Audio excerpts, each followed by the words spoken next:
السلام عليكم ورحمة الله. إن الحمد لله نحمده ونستعينه ونستغفره ونعوذ بالله من شرور أنفسنا ومن سيئات أعمالنا. من يهده الله فلا مضل له ومن يضلل فلا هادي له. وأشهد أن لا إله إلا الله وحده لا شريك له. وأشهد أن محمدا عبده ورسوله صلوات ربي عليه وعلى آله وصحبه أجمعين. أما بعد. حيا الله الجميع. Vous êtes les bienvenus à cette halaqa hebdomadaire. Aujourd'hui, conférence sur ce qu'on a appelé cette semaine dans certains médias sensationnalistes le Far Est. Mohamed Morel a titré cette semaine c'est le Far Est, bien sûr en faisant référence au Far West. Far West d'ailleurs c'est l'expression qu'on utilise en Europe. Aux États-Unis c'était the Wild West, l'Ouest sauvage, donc une zone à défricher qui est une zone de hors la loi, où les comptes se règlent avec les armes, où l'ordre et l'État et les forces de l'ordre sont peu présentes et tout. Alors, généralement, c'est un titre qui est fortement connoté. Et il est connoté péjorativement. Donc, c'est pas un bon titre, façon de parler. C'est vraiment péjoratif. Le fait de dire c'est le Far Est, ça veut dire que c'est là où ça se passe, à l'est de Montréal. Et vous savez très bien qu'à l'est de Montréal, il y a une forte présence de certaines communautés. Alors la dernière fusillade qui a connu une perte de vie, qui a connu quand même un meurtre, la jeune, une jeune algérienne a été atteinte. C'était, à part d'après ce qu'on a pu apprendre, une victime collatérale, elle n'était pas visée. Elle se trouvait au mauvais moment, mauvais endroit, donc il y a une balle qui l'a atteinte. Et cette victime a poussé le journal de Montréal à faire une recherche entre guillemets pour nous dire qu'une trentaine de fusillades ont eu lieu, surtout dans l'est de Montréal, et que c'est le Far Est. Alors, cette expression, ce titre, est très problématique à bien des égards, parce que ce qui va arriver, ce titre-là, il va stigmatiser davantage une bonne partie de nos jeunes, et quand je dis nos jeunes, je parle de la communauté musulmane, maghrébine qui m'intéresse, et qui se retrouve surtout à Saint-Michel, à Saint-Léonard et à Montréal-Nord. Il y en a aussi à Anjou, mais c'est pas problématique. Pour ceux qui se trouvent sur le terrain, savent très bien que ce qui est problématique, c'est Saint-Michel, Saint-Léonard, Montréal-Nord, RDP, pas beaucoup pour la communauté musulmane. Alors, ce titre-là ne doit pas nous surprendre. Le journal de Montréal, c'est sensationnalisme, c'est toujours des titres à forte connotation péjorative quand ça parle des immigrants. Et vous savez très bien que par exemple en Europe, on a tendance, surtout en France, à toujours faire ce lien entre immigration et délinquance, immigration et criminalité. Alors, c'est sûr qu'ils ne le disent pas ouvertement, mais c'est sous-entendu. Si ça se passe dans une région ou une partie de la ville, Montréal-Nord, vous savez que dans l'enquête publique sur la mort de Freddy Villanueva, on avait appris que, par exemple, les agents du SPVM, de la police, appelaient Montréal-Nord le Bronx. Alors, ça a pris des années pour se débarrasser de cette appellation qui est très problématique et qui relève du profilage racial.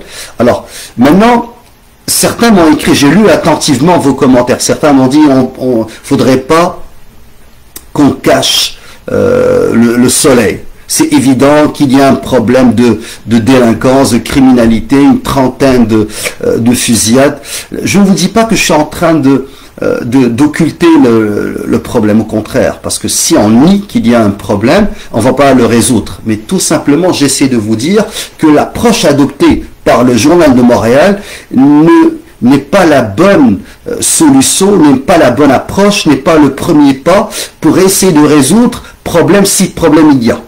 Alors, maintenant, rapidement, après après cette courte introduction sur le fait qu'il faut dénoncer le titre, le Far Est, et qu'il ne faut pas utiliser cette expression, et je l'ai fait exprès, intentionnellement, pour attirer l'attention et pour dénoncer cette appellation. Maintenant, parlons de la délinquance rapidement. Ensuite, on va essayer de voir les principales causes de la déviance des jeunes, en faisant bien sûr un lien avec notre communauté. Puis, on va essayer de voir quelques pistes de solutions. C'est sûr que dans une conférence, je n'aspire pas à trouver toutes les solutions à tous les problèmes. C'est un essai. فإن كان خيرا فمن الله وإن كان شرا فمن نفسي ومن الشيطان. Donc, ما توفيقي إلا بالله. Alors, premièrement, on va commencer par qu'est-ce qu'on entend par la délinquance juvénile, un délinquant juvénile.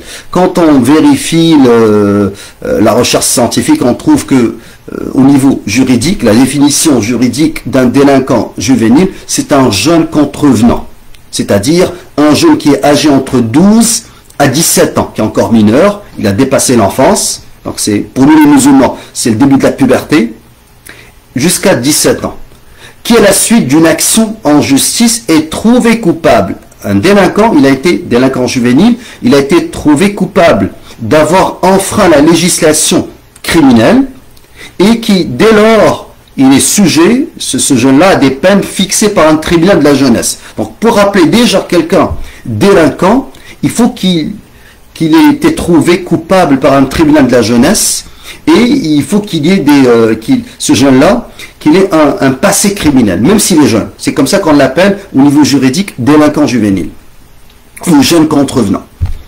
Alors, dans les sciences sociales, la délinquance juvénile concerne principalement les actes qui sont commis par des mineurs et qui sont définis et évalués comme déviants ou des actes asociaux. Alors, ça c'est d'après les normes sociales, les normes juridiques bien entendu. Est-ce un phénomène nouveau? Le fait d'avoir des jeunes qui ont moins de 18 ans, qui sont encore mineurs d'après la loi, parce qu'en islam, vous savez, yajri al-qalam. Donc quand les anges commencent à écrire, ça veut dire que l'enfant, le jeune, a atteint, c'est plus un enfant. Pour nous, on le considère comme un homme, parce que il est devenu pubère, asbaha mukallafan fi shara. Donc il est responsable. Alors, est-ce que c'est un phénomène nouveau? En fait, c'est pas un phénomène nouveau. En Occident, maintenant, je parle de l'Occident, si on prend par exemple Hésiode, au 8e siècle avant Jésus-Christ, il écrivait dans les Travaux et les Jours, « Je n'ai plus aucun espoir pour l'avenir de notre pays, si la jeunesse d'aujourd'hui prend le commandement demain, parce que cette jeunesse est insupportable, sans retenue, simplement terrible. Notre monde atteint un stade critique.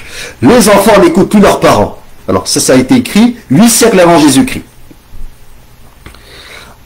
Le sociologue Sébastien Rocher, c'est un spécialiste en criminologie, directeur de recherche du CNRS en France, il a écrit « Structurellement, la délinquance des jeunes a toujours existé. » Ok, maintenant permettez-moi de vous dire qu'au niveau de l'histoire musulmane, au niveau de l'islam, l'histoire des musulmans, quand on vérifie, on trouve qu'on ne nous a jamais rapporté, al-ulama, al-fuqaha, al-mu'arrikhun, nous ont jamais rapporté ce phénomène de société. Certains vont dire, ah mais vous êtes en train de me dire que quand il y avait le califat ottoman, le califat, le khilaf al-abbasi, le khilaf al-amawiya, ça n'existait pas. Je ne dis pas qu'on n'a pas eu des jeunes qui ont commis des crimes. Ce que je vous dis, c'est que dans le monde musulman, on n'a jamais connu un phénomène de société qui s'appelle la délinquance parce que, avant tout, la question de l'adolescence n'existait pas. L'adolescence, al-murahaqa, c'est un âge factice.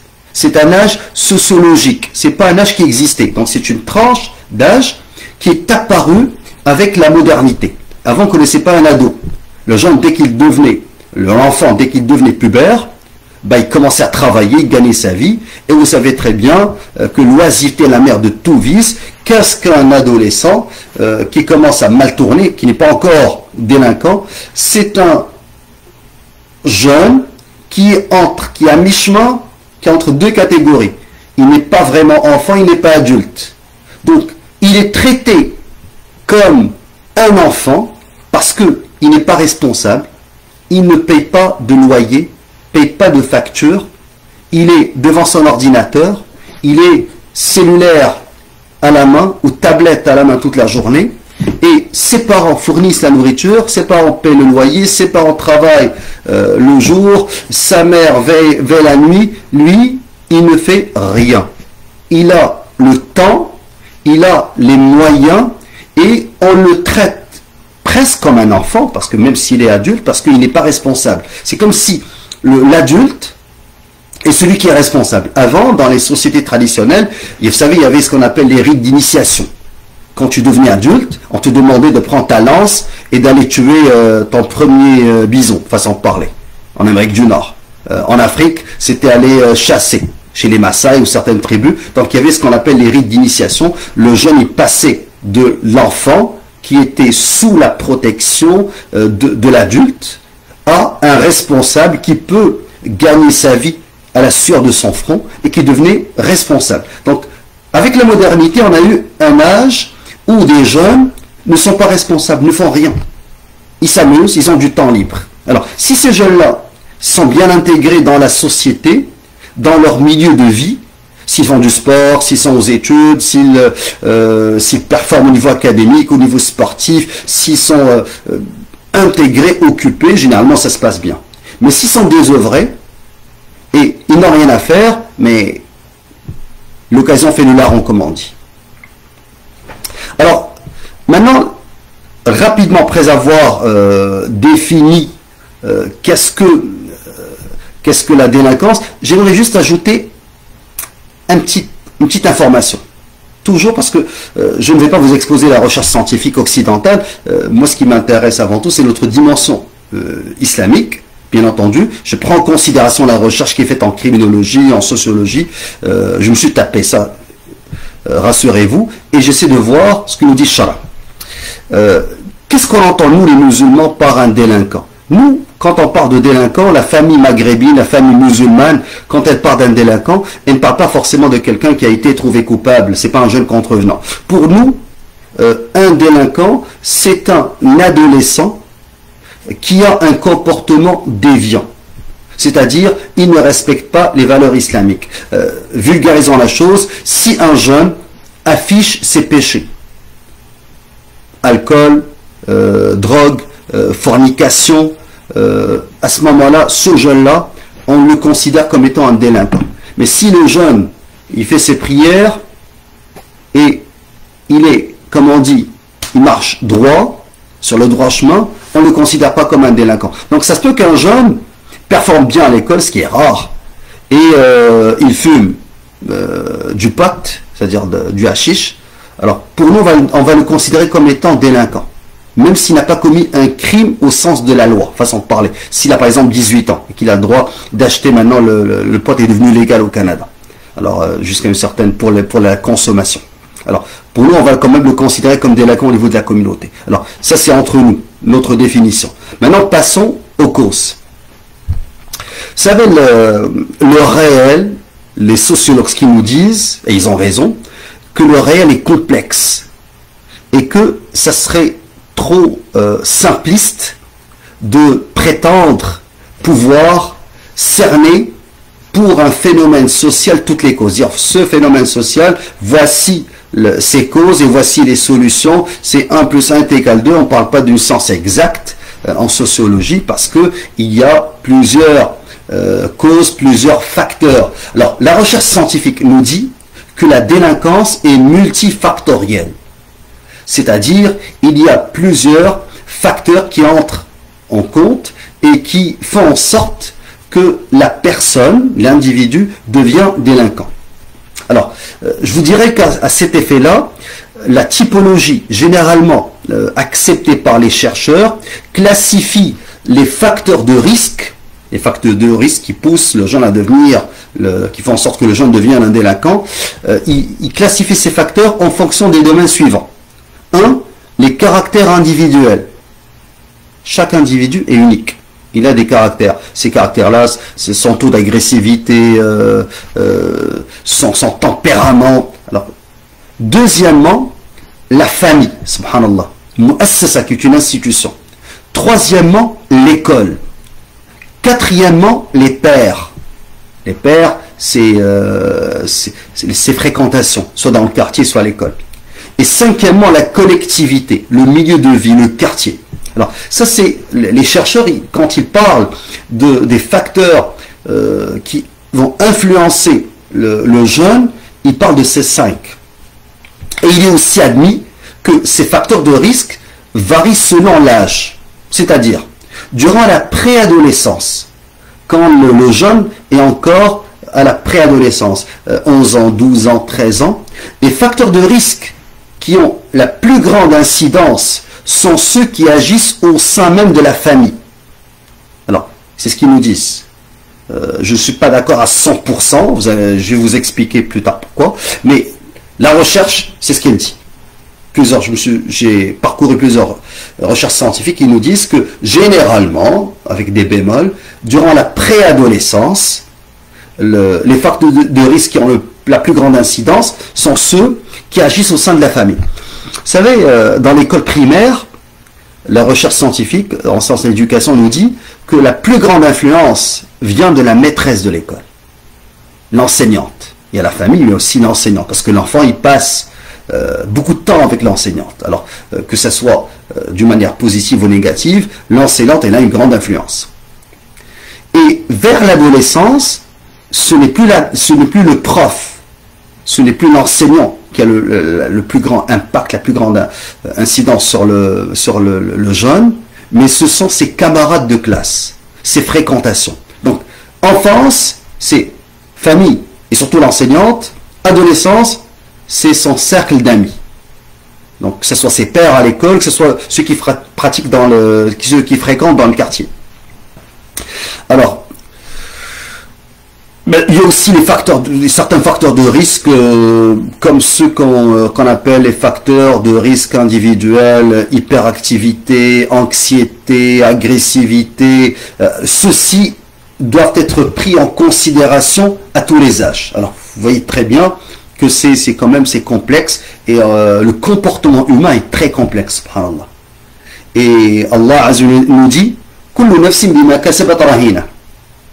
Et Allah Azza wa Jalla nous dit wala taziru waziratun wizra ukhra. Donc il y a la part de responsabilité qui est importante. Bien entendu, maintenant quand on parle de la famille, je vais commencer par parler de la famille, je vais juste m'assurer que vous me suivez. Alhamdulillah.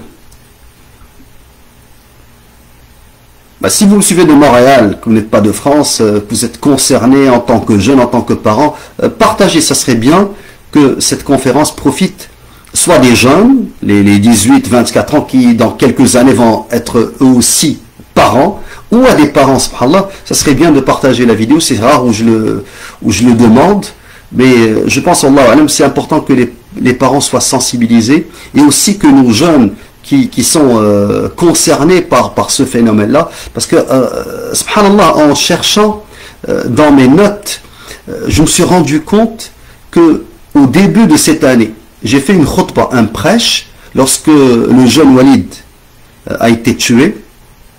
Et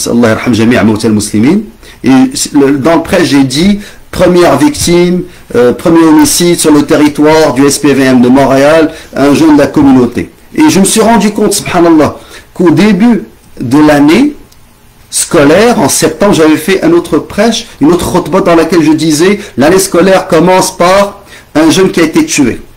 Et j'ai vu, subhanallah, que l'année dernière c'était pareil, l'année d'avant c'était pareil. Il y avait Salem, il y avait Abdelbari, il y avait, subhanallah, j'ai commencé à voir le nombre de jeunes qui ont été tués au niveau de la communauté, et je me suis dit, j'ai commencé à écrire les noms, et subhanallah, je me suis retrouvé avec une liste. C'est sûr que vous allez me dire, mais cette liste, elle n'est pas représentative. Mais moi, ce que je vous dis, ça nous attire parce que c'est un meurtre quand on perd un jeune. Mais ça, c'est le pic de l'iceberg. C'est ce qu'on voit. Ce qu'on ne voit pas, c'est toute la délinquance qui est en train d'être banalisée. Chez les jeunes qui se regroupent dans les parcs, dans les stations de métro, devant les écoles, qui fument du pot, du cannabis en cachette. Et Permettez-moi de faire une digression rapide avant de revenir aux causes et de parler de la famille. J'étais chez le mécanicien il y a quelques mois et il y a un père qui est venu me voir. Et il m'a dit, j'aimerais vous consulter parce que j'ai un fils, un ado, et j'aimerais savoir ce que vous pensez, ce que vous pouvez me conseiller. Alors, il m'a dit, depuis quelque temps, il veille très tard et dort le jour, se réveille vers midi, 1h, 2h, et ensuite, le temps de prendre sa douche, manger un petit peu, puis il sort. Et la nuit, quand il rentre, tard, il joue. Et ça fait 2 ans qu'il est comme ça. Vous savez, avant même que je réponde à ce père, il y a un deuxième père qui est venu, il m'a dit c'est pareil pour moi. Ensuite, il y a un troisième. Subhanallah. Et cette scène, elle m'a comme frappé. Elle m'a choqué parce que, en parlant avec un premier père, c'est dans un garage de mécanicien, il y a un deuxième père qui me dit je suis confronté à la même situation, puis un troisième. Et là, on parle de jeunes, maghrébins, sexe masculin, qui terminent le secondaire 5, et généralement c'est le même parcours. C'est les jeunes qui ont fréquenté les écoles de samedi, donc les parents quand même les ont pas délaissés. Vous savez, l'école de samedi, pour certains parents, c'est la solution miracle. Donc son fils, il est dans une école publique, et quand vient samedi, il est inscrit à des cours d'arabe, de Coran, puis il pense qu'avec ces 3-4 heures de fin de semaine, qu'il va inculquer les valeurs islamiques, et que son fils va faire le hifd du Coran, et qu'il va apprendre la langue arabe. Je ne dis pas qu'elles sont pas bonnes, ces écoles, mais ce que je dis, c'est que ces écoles-là ne représentent pas grand-chose face à tous les autres facteurs. Et plusieurs délinquants notoires sont passés, malheureusement, par ces écoles-là, et ces écoles n'ont pas pu avoir l'influence. C'est sûr que ces écoles-là leur ont inculqué quand même des valeurs, et leur ont expliqué la dangerosité, par exemple, de s'en prendre à la vie des autres. D'ailleurs, sur le terrain, je peux vous affirmer que les jeunes maghrébins, les jeunes musulmans, qui tirent avec des armes à feu, c'est presque une infime minorité. La plupart sont conscients que le meurtre en islam est grave. Alors, c'est pas pour défendre, comme on dit, ma paroisse ou ma communauté, mais je vous le dis en connaissance de cause. La plupart des jeunes, même quand ils sont déviants, font très attention. Ils savent très bien que tuer est grave en islam. Maintenant, fermons la parenthèse et revenons à cette problématique, cette question des parents. Rasul alayhi salatu wassalam nous dit kullu mawludin yulad al fitra. Donc, tout nouveau-né est né sur la disposition naturelle. Fa'abawah, ses parents, yuhawwidanih, ou yunassiranih, ou yumajjisanih. Donc, ce sont les parents qui vont d'une certaine manière l'influencer. Et le prophète nous dit al-fitra, fitra sallallahu alayhi wa sallam. Donc, après le verset, comme quoi la disposition naturelle, c'est l'islam. Al-fitra, c'est l'islam. Donc l'enfant, il naît sur la bonne disposition naturelle, et ce qui va l'influencer, ce sont ses parents. Ok, ça c'est dans une société fermée, où les parents ont une grande influence, où on est dans un milieu tribal, une petite localité, mais maintenant, les influences, comme vous savez, dépassent le cadre familial, surtout quand on parle de ces jeunes. C'est sûr que les parents, ils ont une grande responsabilité. Et, subhanallah, quand on voit la recherche scientifique, ce que nous dit la recherche, elle nous dit, les mauvaises pratiques parentales, comme l'absence de supervision, l'absence de supervision, la grande permissivité, laisser l'enfant faire ce qu'il veut, ou l'aider, mon fils que j'aime, ma fille que j'aime, faut pas être trop dur, la grande permissivité, la discipline incohérente. Il n'y a pas de cohérence dans la discipline. Être trop strict, être permissif, donc il y a une incohérence. Le faible lien d'attachement. Il y a certains pères qui n'ont pas de lien d'attachement avec leur fils. Il n'a jamais fait une marche avec son fils. Le père a 50 ans, et ça aussi c'est une problématique. J'ai posé la question à la mosquée, je leur ai dit, qui parmi vous ont des jeunes adolescents? Et la plupart de ceux qui étaient assis avaient été plus âgés que moi, mais leurs enfants étaient au primaire. Alors quand je leur disais, par exemple, que mes enfants sont au niveau universitaire, collégial, ils étaient choqués parce que la plupart se sont mariés âgés. Ils ne se sont pas mariés au début vingtaine, mais plutôt, ils ont commencé à avoir des enfants après la mi-trentaine et début quarantaine. Alors, il y a un faible lien d'attachement parce qu'il y a une grande, je dirais, différence générationnelle au niveau des générations. Aussi, parmi les mauvaises pratiques parentales, il y a l'incapacité du père ou de la mère à fixer des limites claires. Il y a aussi d'autres, je ne vais pas tout citer, je ne vais pas être exhaustif, mais généralement, les mauvaises pratiques parentales sont un facteur quand même non négligeable qui conduit à la délinquance quand il y a de mauvaises conduites parentales. Et Mukiele, en 2000, dans un livre de référence, il a dit: la supervision fait référence au contrôle que les parents exercent sur les sorties de leurs enfants, leur fréquentation, leur travail à l'école, leur activité de loisirs, et sur le fait de savoir s'ils se fument, se droguent, etc. Donc, généralement, c'est cette supervision. Leblanc, dans un article scientifique publié par les presses de l'Université Laval en 1999, titre Les comportements violents des adolescents, un phénomène particulier, il nous dit: la supervision est la variable clé, celle qui catalyse l'impact de toutes les autres caractéristiques du fonctionnement de la famille. Donc, si dans la famille, il n'y a pas une supervision adéquate, vous savez, quand je dis supervision adéquate, c'est pas le fait d'être restrictif, d'être autocratique, autoritaire, non, c'est pas ça. On parle de superviser, c'est-à-dire avant tout être présent. Vous savez, quand le père est absent, là vous allez me dire: mais comment absent? Ok, je m'explique. La plupart des jeunes ont des parents qui sont d'immigration récente, moins de 10 ans d'immigration, certains moins de 15 ans, ça c'est quand même récent, parce que ces parents-là n'ont pas étudié ici, ils viennent pour travailler, donc ils n'ont pas connu leur soit adolescence, soit jeunesse dans ce pays-là. Leurs enfants grandissent ici et ont déjà les codes. Vous savez, il y a des codes culturels. Les jeunes connaissent ces codes. Les parents ne les connaissent pas. Donc, les jeunes ont un ascendant sur leurs propres parents. Alors, d'une certaine manière, les jeunes sont plus intégrés, mieux intégrés que leurs propres parents. Autre chose, les parents, quand ils viennent d'immigration récente, ils sont confrontés au défi, premièrement, de faire reconnaître leurs acquis. Des fois, ils reviennent à l'école, à l'université, au cégep. Ils doivent, s'ils sont profs par exemple, ils doivent faire quelques cours d'appoint pour essayer d'avoir leur brevet ou leur permis d'enseignement. S'ils sont ingénieurs, c'est pas automatiquement reconnu, ils doivent retourner à l'université. S'ils sont avocats, la même chose. S'ils sont même les techniciens, la plupart des membres de notre communauté, quand ils viennent, ils font quelques cours généralement. Donc ils étudient travail, conciliation, travail, famille. Ensuite, ils viennent d'arriver ici et soit ils disent pour la famille, pour les enfants, l'avenir des enfants, donc ils doivent épargner, c'est comme ça qu'ils comprennent la chose, assez d'argent pour que leurs enfants aillent loin à l'université, aillent loin dans leurs études académiques.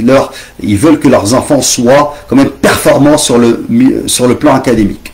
Ou bien, on a une autre catégorie, une autre partie de notre communauté qui pense à revenir dans le bled d'origine. Donc ceux-là, ils sont dans dans le mode essayer d'épargner pour construire la fameuse maison familiale qui sera habitée par le djinn. Parce que généralement, ils ne retournent pas. Ou s'ils veulent retourner, leurs enfants sont tellement intégrés ici, pour ne pas dire assimilés, qu'ils ne voudront pas revenir avec eux. Alors, les parents d'immigration récente sont très occupés. Et quand ils sont présents à domicile, à la maison, ils sont présents physiquement. Donc sur le plan qualitatif, leur présence, elle est vraiment dérisoire.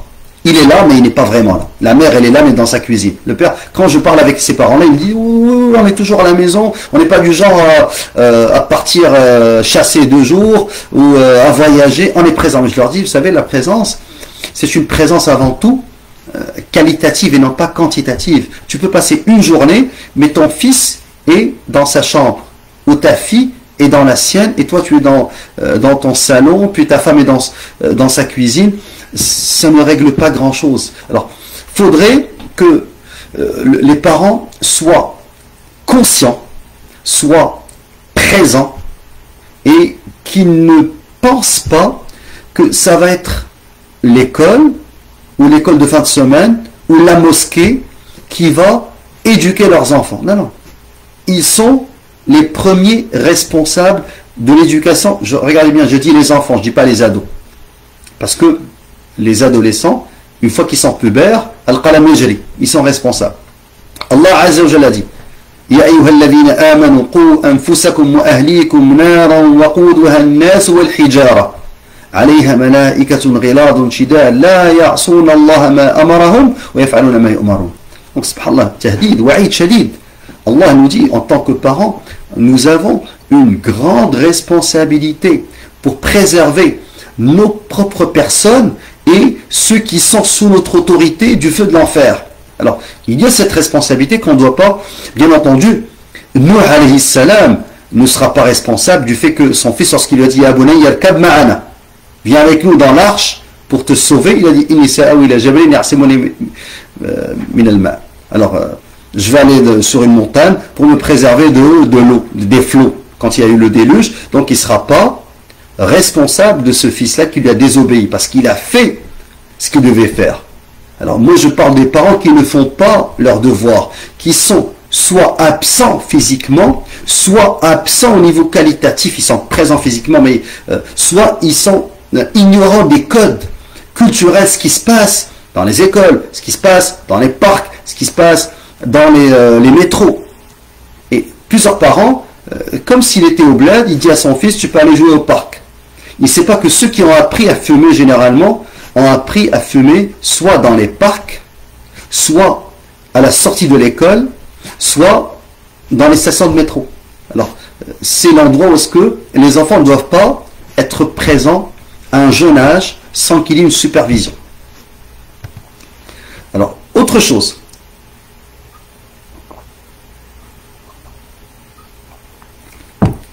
Les mauvais traitements durant l'enfance et la violence familiale. Ça aussi, c'est des facteurs de risque. Et plusieurs recherches ont confirmé que l'enfant, quand il est exposé de manière très précoce à la violence physique et psychologique, cela entraîne plus tard, ça devient plutôt un facteur important qui pourra le pousser, toujours j'essaie de mettre des bémols et tout, à la délinquance. Moi, je suis plutôt rassuré parce que je me dis que, connaissant le portrait de notre communauté, c'est une communauté qui est instruite, qui fréquente les mosquées et savent pertinemment que ce genre de pratique n'est pas responsable et n'est pas productif. Alors, généralement, il y a un grand changement et certains vont me sortir comme contre-argument, ils vont dire mais nous, nos parents au bled ont été plus sévères, 10 fois plus sévères, et ça n'a pas fait de nous des délinquants. Mais je réponds à ces personnes-là, c'est vrai parce que c'était la norme sociale.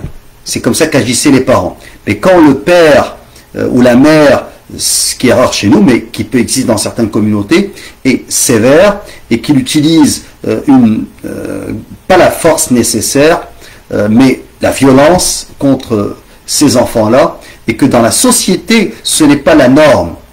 À ce moment-là, il pousse ce jeune-là à se révolter plus tard, à se rebeller, tout, c'est ce qui arrive. Alors, il faudrait faire attention aussi à cette question de mauvais traitements qui sont reçus à l'enfance et qui peut être aussi des facteurs de risque. Maintenant, quand on parle des facteurs, on a dit plusieurs facteurs. Le premier, c'est la famille, et puis le mot-clé, c'est la bonne supervision. Les parents doivent superviser, et j'ai expliqué ce qu'ils doivent superviser. Donc, ils doivent superviser leurs enfants, non seulement dans les résultats scolaires, c'est pas ça c'est vrai que les résultats scolaires sont un bon indicateur. Quand ça marche mal à l'école, ça veut dire qu'il y a un problème. Mais c'est pas seulement ça. Nous, en tant que parents, nous ne sommes pas là simplement pour fournir de la nourriture, un gîte, un toit et de la nourriture. C'est pas ça. C'est pas seulement le malbas ou le ma'kal. C'est pas lui donner à manger. On n'est pas en train d'élever des veaux. Je parlais avec un imam, il m'a dit malheureusement certains parents n'éduquent pas, ils élèvent des veaux. Ils leur donnent à manger, les gavent, ensuite ils les envoient au lieu de les envoyer dans le pré, ils envoient à l'école. Mais c'est pas ça l'éducation. L'éducation, c'est vraiment une éducation tarbiya ruhiya, tarbiya aqaidiya. Il faut une éducation doctrinale. Il faut que l'enfant sache pourquoi il vit dans ce monde. Alors l'enfant doit savoir, il a, avant tout, c'est un musulman, il doit savoir pourquoi il vit, quelle est sa fonction dans ce monde. Il doit savoir quelles sont les priorités. Alors quand l'enfant sait que la priorité pour son père, tout simplement, c'est qu'il performe au niveau scolaire, parce qu'après il va bien travailler, parce qu'il veut faire de l'argent. Regardez les raccourcis intellectuels. Donc aller à l'école pour avoir un bon job, et ensuite faire du pognon, faire de l'argent. Mais c'est ça le raccourci. L'enfant doit savoir que ce qui intéresse le plus son père, c'est pas qu'il se réveille le matin pour aller à l'école, mais qu'il se réveille le matin pour prier le fajr. Ça fait une grande différence. C'est pour la Cheikh Rifa'i Sourour, rahmatullahi alayhi, sa fille, Wala, elle a écrit dernièrement sur sa page Facebook, elle est médecin, et elle a une autre sœur qui est dentiste. Et la plupart de ses enfants, subhanallah, sont soit des médecins, des chirurgiens, des dentistes. Elle a dit un jour, elle a vu que elle sortait, son père lui a dit, où est-ce que tu t'en vas ma fille? Il a dit, elle est à l'hôpital. Il a dit, ah, t'es malade? Elle a dit, Abi, je suis médecin. Son père lui a jamais demandé combien elle a eu au niveau des maths, au niveau des matières scientifiques. Mais à chaque fois, il lui a dit, Atmamti al-hifz, hifz al-Qur'an, qara'ti al-wird, est-ce que tu as lu? Subhanallah, c'est ça ce qui l'intéressait. Sallayti al-fajr. Regardez, il y a une grande différence. Quand notre objectif premier, c'est Mardatullah Azza wa Jal, versus notre objectif, c'est performer au niveau. Je ne dis pas que il ne faut pas donner de l'importance aux résultats scolaires, académiques. Les enfants de Cheikh Rifa'i Sourour sont tous universitaires. Mais ce n'était pas ça son objectif. C'est venu par défaut. Parce que quand l'enfant, subhanallah, est sur le droit chemin, Allah Azza wa Jal barik. Et c'est ça le plus important. Donc, on parle avant tout de la famille. J'ai parlé de la famille parce que ça c'est un facteur sur lequel on peut avoir une influence, on peut changer quelque chose. Et le deuxième élément, c'est le quartier. Vous savez, ici à Montréal, il y a des quartiers de pauvreté de souche. On ne va pas se le cacher, la recherche scientifique nous le montre. On a par exemple Hochelaga Maisonneuve, qui est un quartier de pauvreté de souche, mais on a aussi des quartiers de pauvreté dite ethnique, Parc Extension, Montréal-Nord, Quartier-Ville, Saint-Michel. Donc le musulman, la famille immigrante, quand il vient s'établir au Québec, mais ils doivent savoir dans quel quartier s'établissent. C'est pas seulement trouver le premier logement. Et l'école du quartier, c'est sûr qu'elle est influencée par ce milieu-là. Alors, des fois, moi je parlais avec certains frères, je leur disais, il vaut mieux payer 300, 400 $ de plus au niveau de ton loyer et fréquenter un quartier qui n'est pas un quartier de pauvreté. Et que, écoutez-moi bien, je ne dis pas qu'il y a un lien entre la pauvreté, la pauvreté n'est pas une cause directe de la délinquance. Mais cependant, les quartiers défavorisés connaissent les plus grands taux de délinquance. Pourquoi? C'est pas parce qu'ils sont pauvres qu'ils le deviennent. Parce qu'il y a le quartier défavorisé, c'est un quartier premièrement où il y a des jeunes qui sont désœuvrés. Des jeunes qui n'ont pas des modèles de réussite. Vous savez, quand l'enfant il se réveille le matin et il va dans le quartier, que tout le monde prend sa voiture et va à son travail, c'est pas quand il se réveille dans un quartier où il voit que tout le monde se dirige vers un café, le café du quartier. C'est pas pareil, ça donne pas le même signal. Là-bas, le signal, c'est que tout le monde va au travail, c'est ça la norme. Je parlais avec un jeune, il m'a dit, j'habitais dans un quartier, mais je voyais que tout le monde s'en allait travailler avec sa voiture. Alors, dès que j'ai eu 17 ans, je pensais avoir une voiture, puis un travail. Donc, il y a une culture qui résulte malheureusement des quartiers.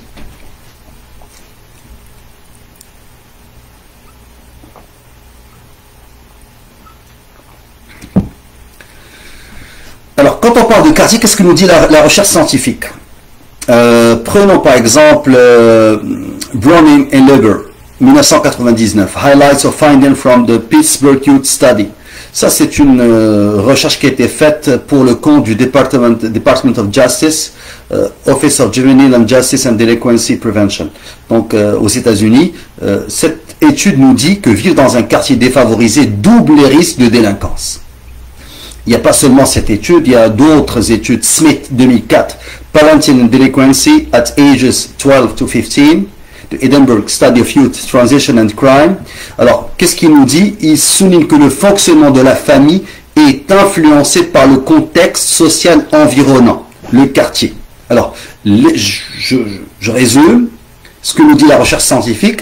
Les parents qui habitent un quartier défavorisé et qui disposent de peu de ressources auront davantage de difficultés à éloigner leurs jeunes des comportements déviants et à risque. Alors, si l'enfant il habite dans un quartier défavorisé et il grandit dans une famille où la supervision, rappelez-vous la supervision, le contrôle parental, les deux sont déficients, cet enfant-là, il est à risque de développer durant l'adolescence des comportements délinquants. Allah al-Musta'an. Alors, maintenant, qu'est-ce qu'on peut faire? Sur quoi on peut travailler? Alors, si on sait qu'il y a une problématique au niveau de certains quartiers défavorisés en général, il y a une problématique sur le fait que les parents ne connaissent pas les codes culturels, ne connaissent pas la culture, et que les enfants, ils ont le temps, ils sont désœuvrés, ils font rien. Qu'est-ce qu'on peut faire? On doit privilégier des approches axées sur la prévention. Et cette prévention-là, elle doit toucher, je vais parler en deux temps. Je vais parler des parents des jeunes enfants, des préadolescents, des enfants. Ensuite, je vais parler à ceux qui sont déjà confrontés à la problématique de la délinquance. Je vais juste jeter un coup d'œil sur vos commentaires. Ok.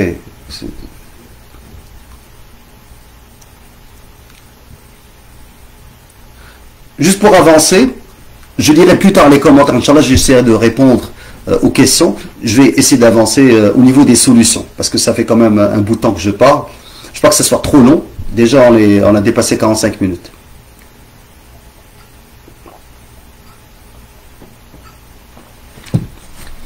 Lorsque je disais, on va parler en deux temps, au niveau des solutions.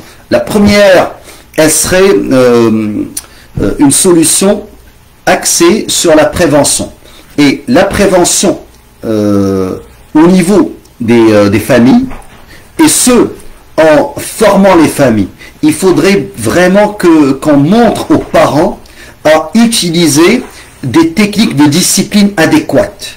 Il faudrait que les parents apprennent à superviser et à contrôler d'une manière équilibrée.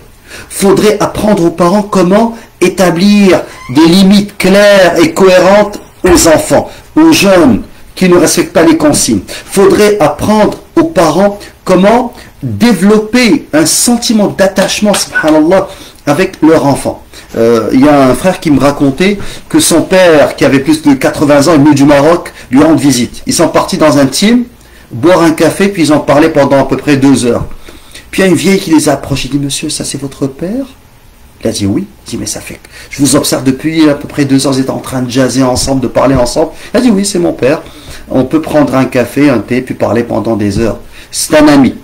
Alors, moi je vous dirais que c'est important que nos parents dans la communauté établissent des liens privilégiés avec leurs enfants, subhanallah. Il ne faudrait pas qu'il y ait ce choc des générations.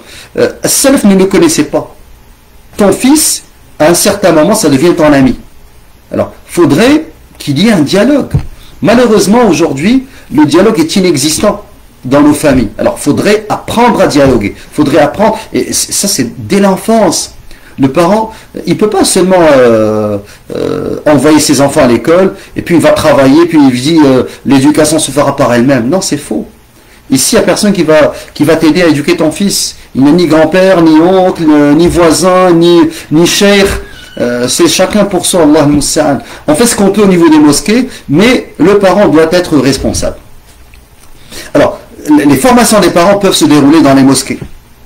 Ça doit être des ateliers sans qu'il y ait présence des enfants, et ces parents-là doivent être outillés. Ça, c'est très important, et ils doivent aussi être capables de détecter les comportements asociaux. Il faudrait que les parents soient capables de détecter, par exemple, la question du cannabis.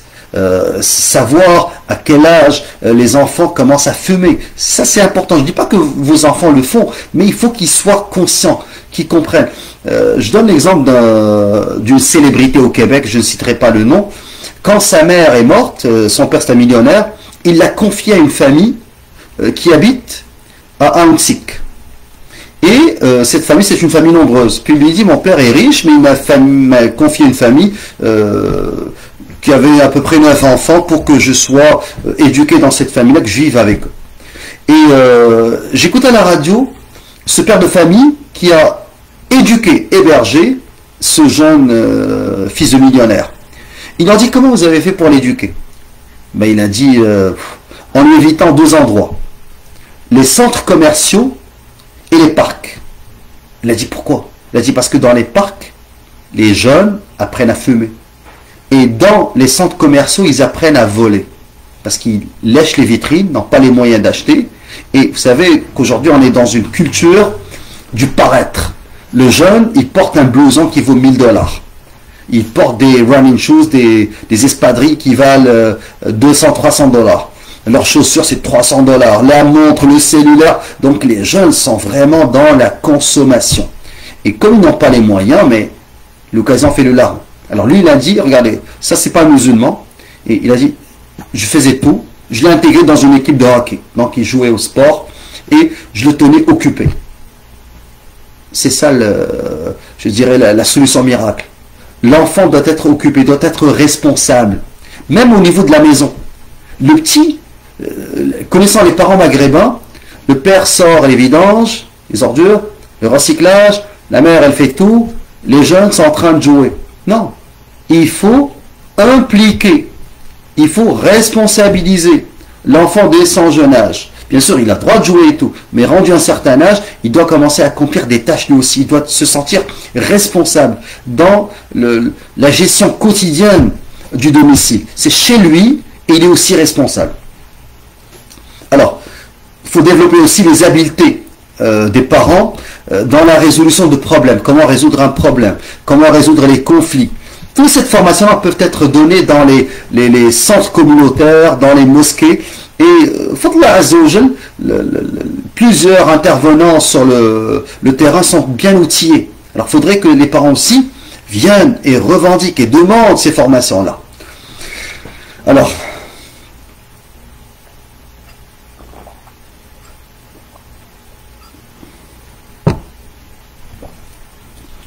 ça c'est au niveau des parents. Maintenant, parlons des jeunes. Les jeunes, ils ont besoin de mentors. Ils ont besoin de modèles. Et les modèles-là, on peut commencer à leur inculquer ces modèles dès l'enfance. Al-Qasas, subhanallah. Ils doivent savoir des modèles de notre histoire, mais aussi il faudrait impliquer les jeunes qui sont nés ici, qui ont grandi ici, et qui s'en sortent bien. Qui, à l'âge de 17-18 ans, ont une voiture, ont un travail, sont au cégep ou à l'université. Ces jeunes-là, il faudrait leur donner plus de visibilité dans les mosquées. Malheureusement, on n'a pas de médias communautaires, mais il faudrait qu'ils voient ces jeunes-là, il faudrait qu'ils leur parlent.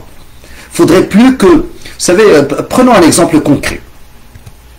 Prenons un quartier en particulier. Saint-Léonard. Je parlais avec des jeunes, ils m'ont dit, à Saint-Léonard, on avait très peu de délinquance.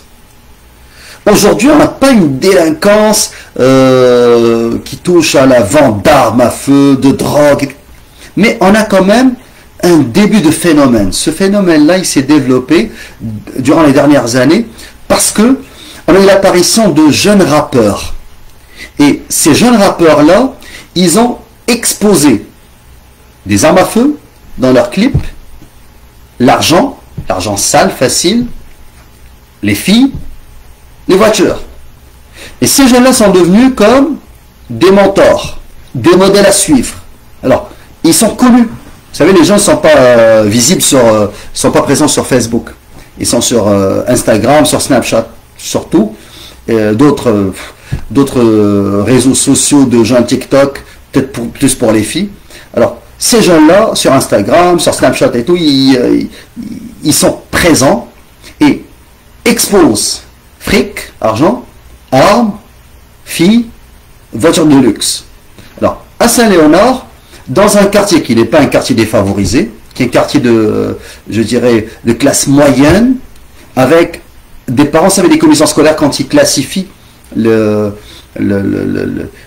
écoles et tout, ils voient le salaire du père et le nombre d'années de scolarité de la mère, parce que généralement la mère pour la réussite scolaire, c'est la mère qui aide au niveau des devoirs et qui supervise au niveau de la formation académique et tout, et c'est le père qui a les moyens d'avoir une bibliothèque à la maison, des livres, un ordinateur, d'inscrire l'enfant à des activités culturelles, sportives et tout.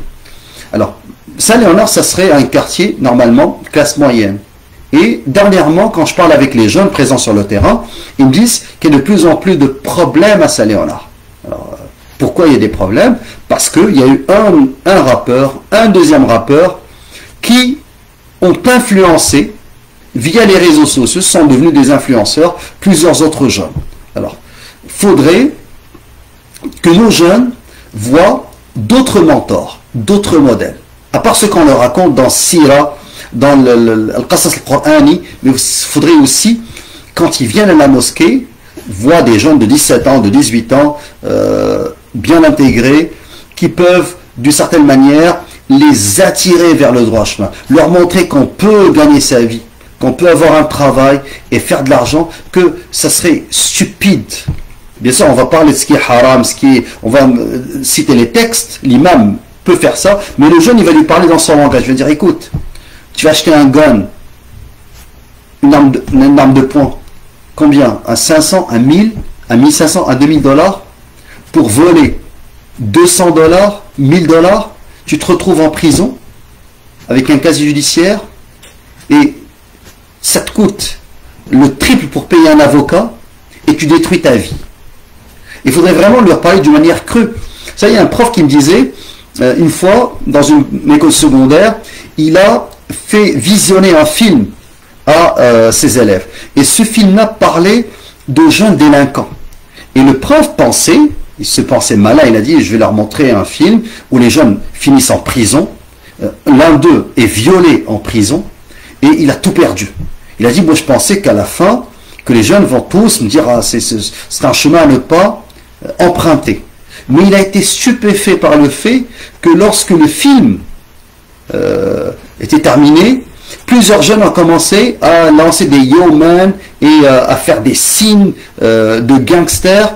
Il a dit, j'étais vraiment sidéré.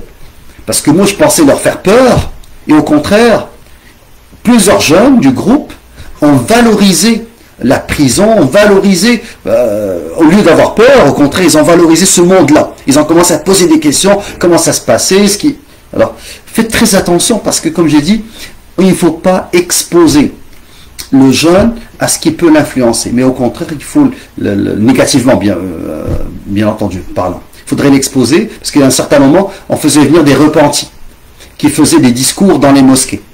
Ben, le jeune, ce qui l'intéresse, c'est pas comment le repentir s'est fait. C'est pas comment le repentir et le repenti est devenu. Ce qui l'intéresse, c'est comment il était avant avec les tatouages, avec les voitures de luxe, avec les armes, avec la drogue, avec le monde interlope. Le jeune, ce qu'il voulait savoir, c'est le passé. Et non pas ce qu'il est devenu. Alors faites très attention, on devrait exposer plutôt des modèles de réussite et des jeunes qui sont très proches au niveau de l'âge, excusez-moi, des mentors. Alors ça c'est pour la question de la prévention au niveau de la famille. Au niveau des jeunes, bien entendu, il faut les tenir occupés. Et comment? C'est pas lorsque ton fils ou le jeune il atteint 15-16 ans qu'on va lui faire découvrir les sports. Il doit normalement être initié à ces activités-là dès le jeune âge. Il doit faire partie de sa vie. C'est comme salat. Al-Rasul il nous a dit enseignez-leur la prière à 7 ans et frappez-les à 10 s'ils ne prient pas. En fait, ça fait combien? Ça fait 3 ans. Et moi j'ai calculé ces 3 ans, ça fait 5000 prières. Si ton fils il prie 5000 prières, avec tout mon respect, je ne connais pas quelqu'un qui a fait quelque chose à 5000 fois et qui va s'en détacher facilement. Ça devient une partie de lui-même. Si de 7 ans, 10 ans, il a prié, et il a prié, si c'est un garçon, parce que c'est un problème de garçon surtout, avec son père à la mosquée. Surtout salat al-maghrib et l'isha. Le fajr c'est difficile pour un enfant. Mais pour al-maghrib et l'isha, il faut que le père prenne avec lui son fils. Ça devient, même ce chemin qu'ils font les deux, c'est une manière de socialiser, d'échanger et tout. Maintenant, parlons de ceux qui se retrouvent pris avec des jeunes qui ont des problématiques de consommation ou de fréquentation surtout. Comment réagir?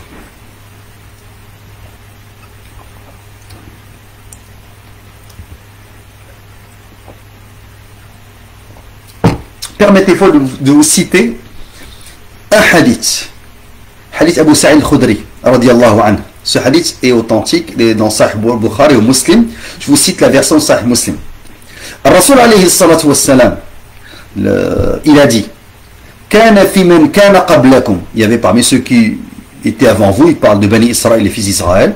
Rajulun qatala, probablement, Rajulun qatala 99 nafsan. Quelqu'un, un homme qui a tué 99 âmes. Regardez cet homme-là, subhanallah, il n'a pas demandé à n'importe qui. Il n'a pas demandé à son voisin, ou à son coiffeur, ou à son vendeur de légumes, ou à sa tante, ou à son oncle. Il a demandé, montrez-moi la personne la plus savante de la terre. On l'a envoyé voir un moine. Donc il est venu lui dire, j'ai tué 99 personnes, est-ce que je peux me repentir? Le moine lui a dit, là, non. Il l'a tué, donc il est devenu le 100e. Regardez, il vient de tuer pour une 100e fois. Et cet homme-là, il cherchait quelqu'un qui va le prendre par la main et qui va le tirer vers le droit chemin. Alors, il est parti dire, montrez-moi la personne la plus savante de la terre.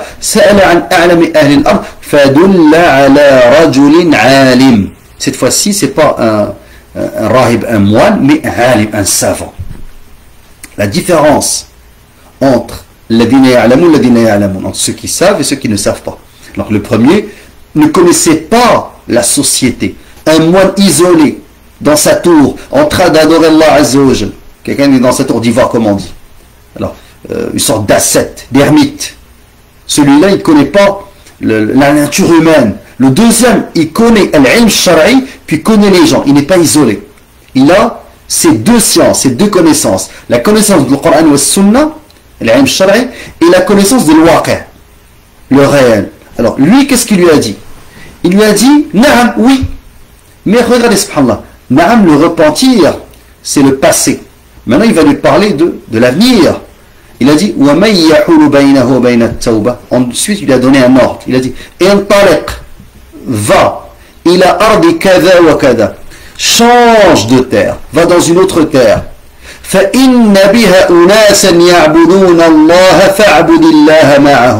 dans cette terre, il y a des gens qui adorent Allah avec eux. Il ne revient pas, il a ardik.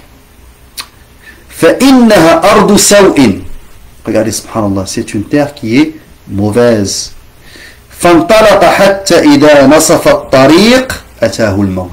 Cet homme qui a tué 100 personnes et qui s'est repenti en partant vers l'endroit où est-ce qu'il y avait des gens qui adoraient Allah, al-maut, il est il était agonisant, subhanallah, il allait mourir. Lorsqu'il est mort, فاختصمت فيه ملائكة الرحمة وملائكة العذاب. Les anges de la miséricorde sont venus pour saisir son âme, pour la faire monter, il est à la Illiyin. Et les anges du châtiment sont venus pour saisir son âme, pour la plonger dans le centre de la terre, dans le feu. Fi Sijjin. فقالت ملائكة الرحمة, regardez ce que disent les anges de la miséricorde. جاء تائبا مقبلا بقلبه إلى الله. Il est venu repentant avec un cœur. مقبلا بقلبه, regardez subhanallah. Les anges regardent le cœur, ils ne voient pas les actes. Pour eux, le cœur maintenant est saint, repenti. وقالت ملائكة العذاب, les anges du châtiment, ils ont dit إنه لم يعمل خيرا قط. Il n'a jamais fait une bonne action. Subhanallah. Les premiers ont regardé le cœur, les deuxièmes ont regardé les actions. Alors, ils ont dit إنه لم يعمل خيرا قط فأتاهم ملك. Allah a envoyé un ange sous une apparence humaine, في صورة آدمي. فجعلوه بينهم. فقال, qu'est-ce qu'il leur a dit, cet ange qu'Allah a envoyé à ces anges-là? قيسوا ما بين الأرضين. Regardez, subhanallah, l'importance du milieu. Il leur a dit, mesurez entre les deux terres, la terre dans laquelle il a commis les péchés, la terre dans laquelle il a tué la centaine de personnes, et la terre où est-ce qu'il va vivre avec les personnes qui adorent Allah. فقاسوه فوجدوه أدنى إلى الأرض التي أراد. فقبلته ملائكة الرحمة. Ils ont trouvé qu'il était plus proche de cette terre. Dans une autre version, ça c'est celle de l'imam Muslim, dans une autre version, le prophète alayhi sallam a dit فأوحى الله تعالى إلى هذه أن تباعدي وإلى هذه أن تقربي. Excusez-moi. أوحى إلى هذه أن تباعدي وإلى هذه أن تقربي. Donc Allah a demandé à ce que cette terre s'éloigne et cette terre se rapproche. وقال قيسوا ما بينهما, mesurez. فوجدوه إلى هذه أقرب بشبر. Un an pour shibr, subhanallah. فغفر له, Allah lui a pardonné. Dans une autre version, subhanallah, vraiment cette version-là, elle me touche parce que Rasul alayhi salatu wassalam a dit فنأى بصدره نحوها, alors qu'il était agonisant, en train de mourir, subhanallah. Cet homme qui voulait sincèrement se repentir, il a tourné sa poitrine vers la terre dans laquelle le savant lui a demandé d'émigrer. Alors, pourquoi je cite ce hadith? C'est pour dire que si tu es un pécheur, si tu commets des péchés, faudrait absolument que tu changes de terre, de milieu. Là, vous allez me dire, mais est-ce que c'est une condition du repentir? C'est faux. C'est pas une condition du repentir. Parce que ils ont dit, les conditions du repentir sont trois. La première, c'est cesser de commettre le péché. La deuxième, c'est al-azm, avoir la ferme intention de ne pas revenir vers le péché. La troisième, c'est le regret, al-nadam, que tu regrettes d'avoir commis ce péché. Ça, c'est trois conditions pour qu'Allah accepte ton repentir. Ils ont ajouté une quatrième condition.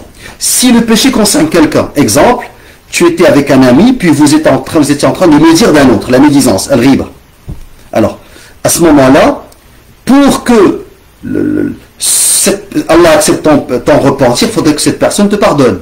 Alors, soit tu vas voir cette personne, mais si cette personne est morte, ou si tu as tellement parlé contre elle, que tu as peur, tu crains de lui parler, que ça envenime des relations, tu dois, à ce moment-là, dire du bien d'elle, fil majlis, dans l'assemblée dans laquelle tu as médit contre elle, tu l'as calomnié, tu dis du bien. Et si tu l'as insulté, tad'oula, tu invoques pour cette personne. Et si tu l'as volé, tu lui rends son argent. Si tu n'arrives pas à lui rendre son argent, tu donnes comme aumône, et et tu dis que la rétribution, je la donne à cette personne parce que j'étais injuste envers elle. Ça, c'est quatre conditions. Il n'y a pas l'obligation de changer le milieu dans lequel les péchés se sont produits. Néanmoins, dans ce hadith d'Abu Sa'id al-Khudri, le prophète alayhi salatu wassalam, quand il nous a cité, subhanallah, quand il nous a cité le fait de changer le milieu, c'est pour l'avenir, pour qu'il n'y ait pas récidive. Alors, si tu es confronté avec un enfant, un adolescent, qui est influencer négativement, change de quartier. Comme ça, tu vas changer d'école. N'attends pas que ça s'envenime. Vous allez me dire, mais même en changeant, il restera connecté. Mais au moins, tu auras fait ta part. Si c'est un jeune de 12, 13, 14 ans, au moins, tu as commencé par le couper du milieu immédiat, celui de l'école, pendant laquelle les 8 heures qui passent, tu n'as pas une grande influence. Wallah musta'an. Désolé d'avoir été aussi long aujourd'hui. Ça, c'est grosso modo sur cette question de délinquance, de ce qu'on appelle maintenant le Fares, ou ce que les médias ont appelé le Fares, et qu'on ne devrait pas réutiliser. Wallah musta'an. Subhanakallah wa bihamdik, ashhadu an la ilaha illa ant, astaghfiruka wa atubu ilayk. Je suis ouvert à vos suggestions, à vos commentaires, et ce qu'on a dit aujourd'hui, ça ne devrait pas être seulement du blabla, de la théorie. Il faudrait traduire cela par des gestes concrets sur le terrain. Fadla Azza wa Jal, on est présent avec les jeunes sur le terrain, puis on va être présent davantage. Assalamu alaikum wa rahmatullah.